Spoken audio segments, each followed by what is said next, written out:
Hi, everyone. I hope you're doing well and staying safe and healthy.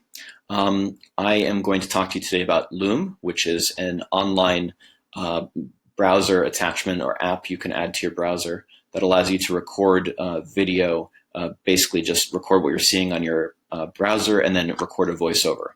I'm using it right now to make this video, so that's basically what Loom does.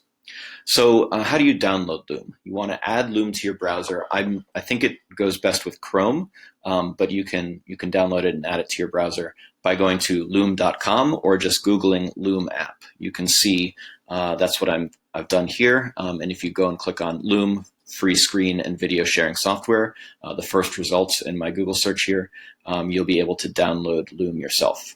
It's free. It's super easy or straightforward to use. At least that's been my experience. And it's really useful for creating content. So I'm going to walk you through how to do that, how to make content with Loom, and then how to share it with your students. So let's go to my Loom homepage. Here is my account that I've set up with Loom. I've started recording videos and storing them here and in different folders.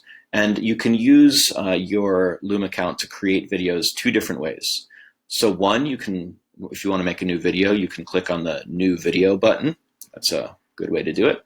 But the way I typically do it actually is just going up to this little rosette in the upper corner of my browser. This is what allows me to start recording a video on any tab I have open or any web page that I'm on. So if you click there, I can't do it now because it'll actually stop my video. You can see the red button is blinking because it means it's recording. But if you click there, you can have an option of setting up how you want to record. You can have a little picture-in-picture down here in the bottom left corner, or you can have that actually as your photo or just as an image of you using your camera so that you can sort of live record what you're doing and what you're saying. I'm not using that feature now currently, but you can actually have a little picture-in-picture of yourself narrating and voicing over what you're looking at as you're recording. So that's really helpful. So again, like I say, you can make a video by clicking on New Video or just by clicking the little rosette button up here in the upper corner of your browser. So once you've made a video, well, let me talk about a video I just made. So I want my students to identify different vocab words that they're learning in the new chapter we're starting this week. And so we're learning a lot of farm vocabulary.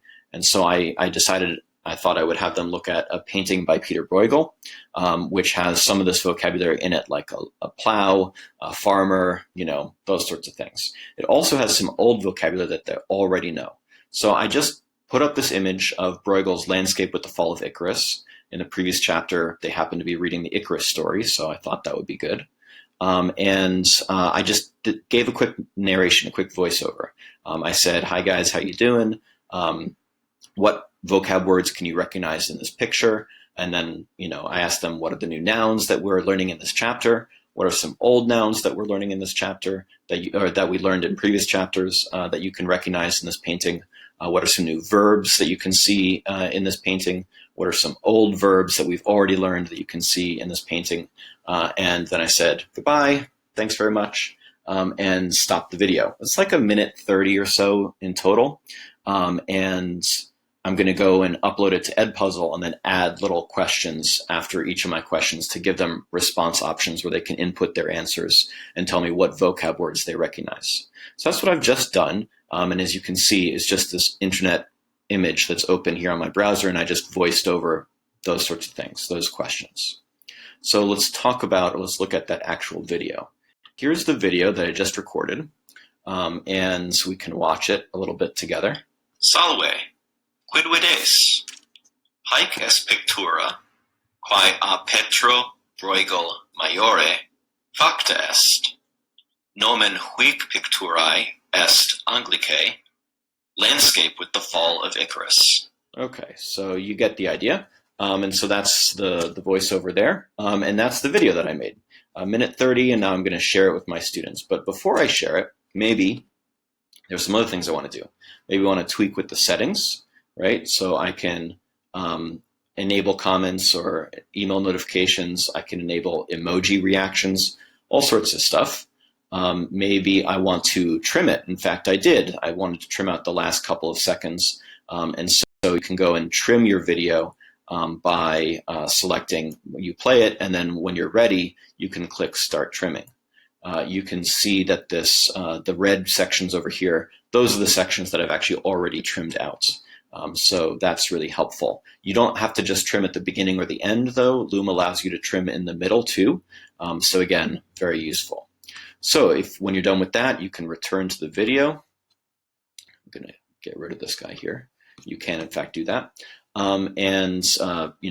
Go back to what you're doing in terms of preparing it for your students' consumption.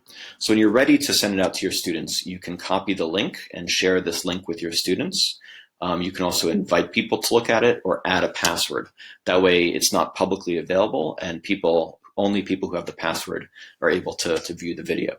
In case you want to prevent your content from going out and spreading like wildfire around the internet, as sometimes happens. Like my Latin video, I'm sure is going to catch fire. Oh yeah. Okay, so that's one way to do it. Another way you can share this with your students is to download it. This is the way I like to do this because it allows me to upload it to Edpuzzle. So I just downloaded it. It downloads it as an MP4 file format, and then you can just move it to your desktop or to your documents and then upload it to Edpuzzle or to YouTube. So here's my Landscape with the Fall of Icarus download, and it's opening now in QuickTime. So again, I can play it, and there we are. Okay, so that's the basic idea of Loom. Hopefully this video was reasonably paced and reasonably clear. And if you have any questions about it, please let me know. In order to stop a video, you have to come down here to the bottom corner.